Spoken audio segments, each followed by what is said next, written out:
my first fancy trip. Okay. I really fell in love with. Yeah. You owned a Rolls, or? Thank you very much. Fell in love with, No, yeah.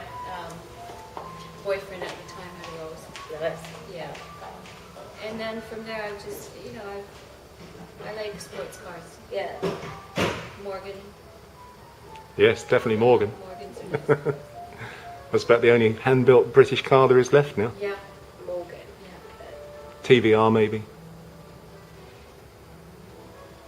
And how many sort of in your sort of day-to-day business with Tokyo Car Club, are women generally interested in cars? Do you find that they have a specific? What's interesting, and I think that's really important, is that when women want to buy cars in Japan, it's really a scary thing because they find, first of all, the language barrier, and second of all, when they go into to even think about buying a car, they have to go through their spouse or their boyfriend or a man.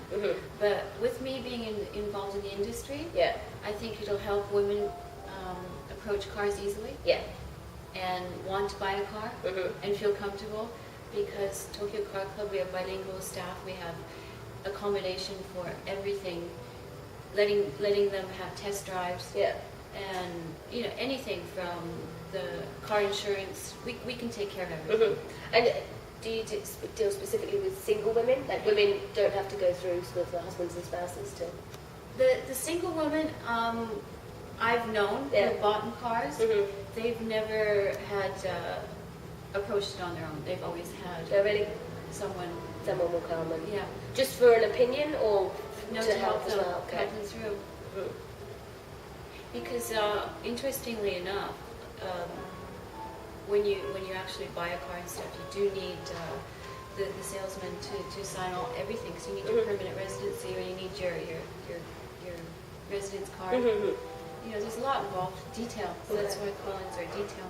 Okay. Yeah, that's right. So it's quite a long process then, is it? Yes, they're very much so. I mean, there's well, to start with, somebody's got to have a parking space to own a car. Okay. Right. So without a parking space, you can't buy a car basically. Yeah. I mean, you don't even need a driving license to buy a car, just that parking space. Really? You don't need a driving license? That's it, yes. Okay, Yeah. that's definitely And parking in Tokyo can be quite expensive, 60,000 yen a month. Yeah. And then we have to get permission from the police, so we have to lodge the application to the police, and then the policeman will go around to that parking space, probably on a girl's bicycle, and measure it up. And once that's all done, the 3-day process, then they issue the parking certificate, which means that you can then do the ownership change, which is another, very complicated procedure. So buying cars in Japan, it seems that a lot of people have very new cars in Japan, so this must be quite a regular thing that people do. Yeah. Yes, So it it's is. a long process, but it's not avoided in any way. No, it's not. No. It just keeps it into the dealer's hands, basically, because in Japan there's very few private sales. So that's when expats, they leave or they want to sell their car, invariably it has to go through a dealer. But we can assist them with private sales. Oh, right, okay. So if they want to sell, they have to go through a dealer.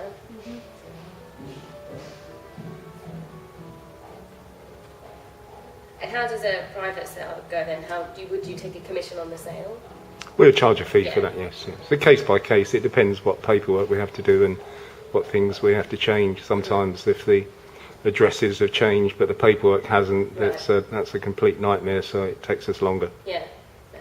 And do you find that women will tend to favour certain cars as opposed to men? Do you find a sort of gender difference in a style of car? I would.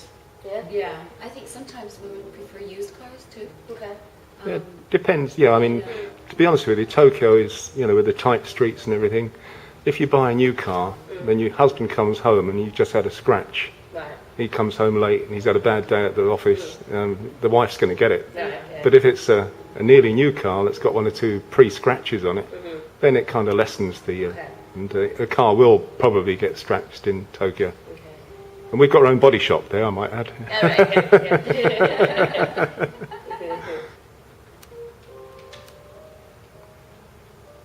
And is the body shop, are they sort of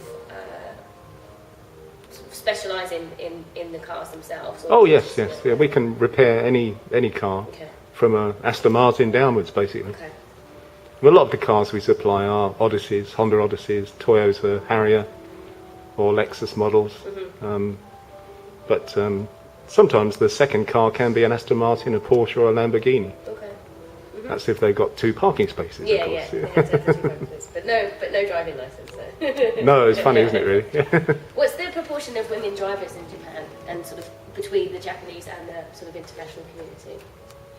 Well, I think basically, well, there's a lot of the women that drive the cars because they take the kids to school and stuff. Shopping, Costco, Yeah. Disneyland. You Yeah. know, I'm not sure the ratio.